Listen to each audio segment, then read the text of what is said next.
Alhamdulillahirabbil alamin. Kembali lagi di acara Sambung Rasa, pengunggah jiwa, penyambung rasa.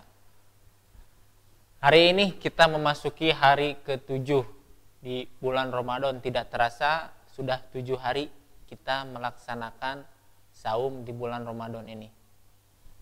Seperti biasa, hari ini kita akan memberikan tausiah yang insya Allah akan diberikan oleh Ustadz Haji Oom Surahman seperti biasa.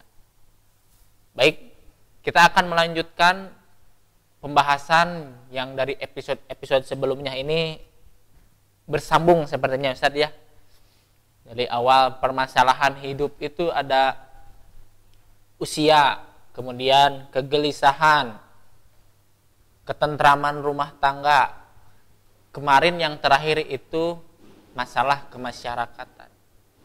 Nah, Ustadz, saya akan bertanya kembali dari 4 masalah tersebut, apakah sudah sekian atau ada lagi masalah yang menjadi tantangan baik itu perorangan ataupun masyarakat, Ustadz? Alhamdulillah ada masalah yang membuat kita berpikir apa yang terjadi. Yang dimaksud adalah orang semakin lama semakin maju, ilmu pengetahuan semakin modern. Semestinya tingkat kesehatan semakin baik.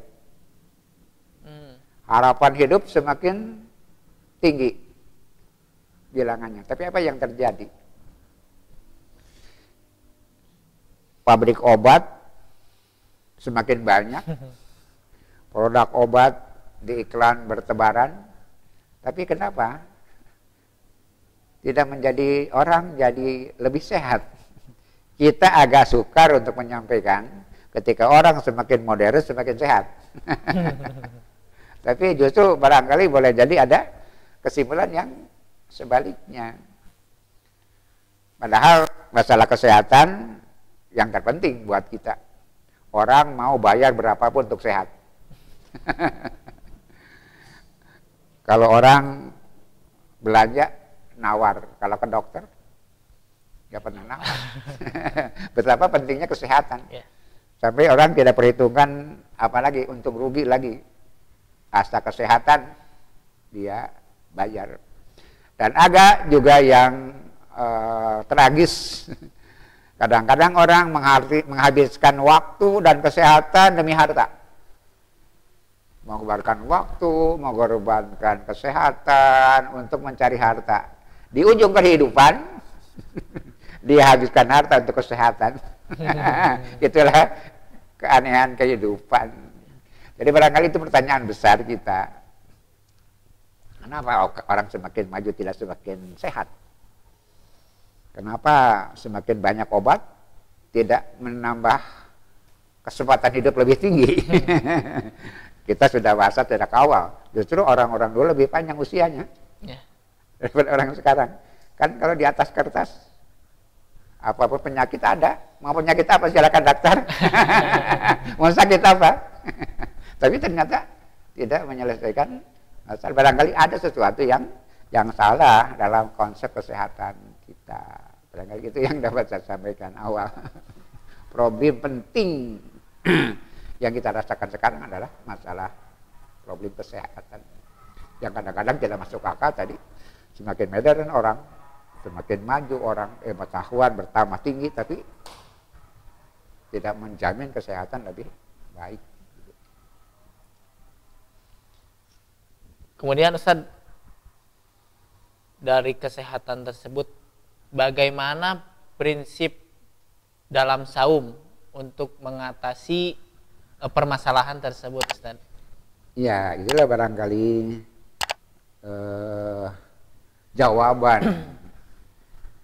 jawaban yang mendewasakan manusia, bahwa ternyata kesehatan bukan hanya karena masalah fisik, Tapi sakit kebanyakan akibat pikiran.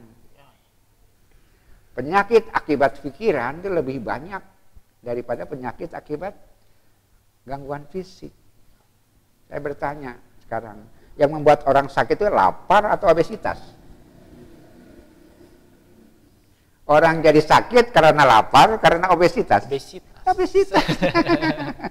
Itu Saum mengajarkan kita menemukan mutiara, bahwa sebetulnya banyak makan belum tentu sehat. Bahkan orang sakit karena obesitas, tapi jarang orang sakit karena lapar. Bahkan ketika lapar diminin seperti Saum, kan justru jadi kesehatan. Sebabnya Rasul bersabda, sumu tasihu, saumlah kalian akan sehat. Sekaligus merubah paradigma berpikir orang bahwasanya penyakit fisik itu yang paling berbahaya, ternyata bukan. Penyakit rohani sebetulnya. Kata kuncinya, ketika fisik tidak dipimpin rohani dengan benar, itu sakit. Buktinya apa? Obesitas. Baru kesejahteraan jadi kebaikan kalau dipimpin, dimanage oleh rohani yang baik. Karena ternyata problem rohani lebih baik dalam kehidupan, lebih banyak. Itulah yang mendewasakan. Jadi kalau kita simpulkan, Saum itu mendewasakan orang di dalam berpikir. Ketika orang berpikir bahwa nikmat itu perut, itu kan salah tadi. Bahwa kesehatan itu lantaran fisik, tidak. Lebih banyak justru kesehatan lantaran problem rohani, problem mental. Semakin modern, orang semakin banyak problem mental. Itu sebabnya semakin banyak orang sakit. Bukan kurang makan.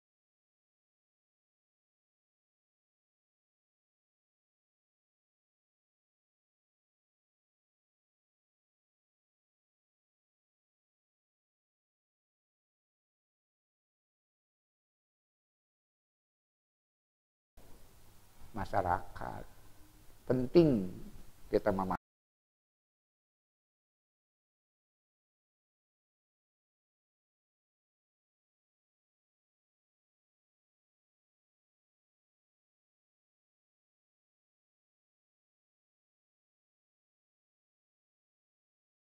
Ketika orang mementingkan fisik, dia itu kekanak-kanakan. Semakin dewasa orang, maka dia semakin rohani, semakin abstrak. Orang semakin dewasa, semakin pinter, dia semakin abstrak. Justru ketika orang berpikir tentang fisik saja, itu kekanak-kanakan. Itu sebabnya Sigmund Freud, ahli jiwa, mengatakan, di masa anak-anak ada 3 sumber kenikmatan anak-anak. 1, masa oral.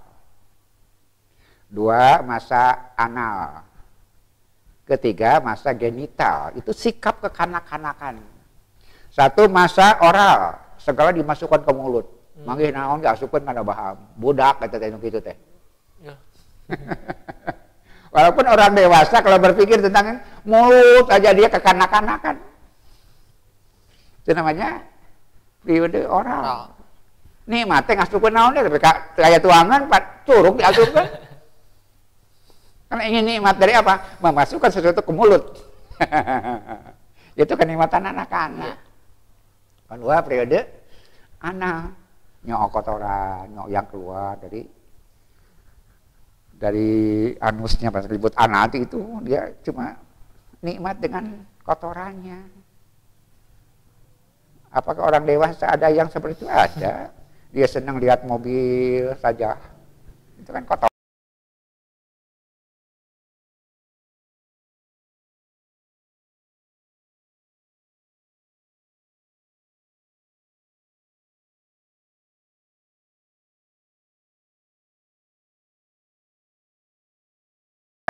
Nyok kotoran. Senang melihat tumpukan harta, tapi dia tidak makan, senang melihatnya saja, mempermainkan kotorannya.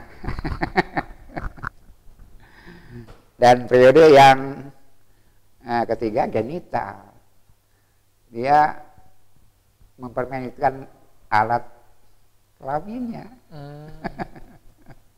anak-anak kencing, Ya. ya, dimainkan alat kelaminnya. Ketika tanpa agama sampai tua pun begitu. Ketika orang senang tidak pakai baju kan banyak sekarang. Ya.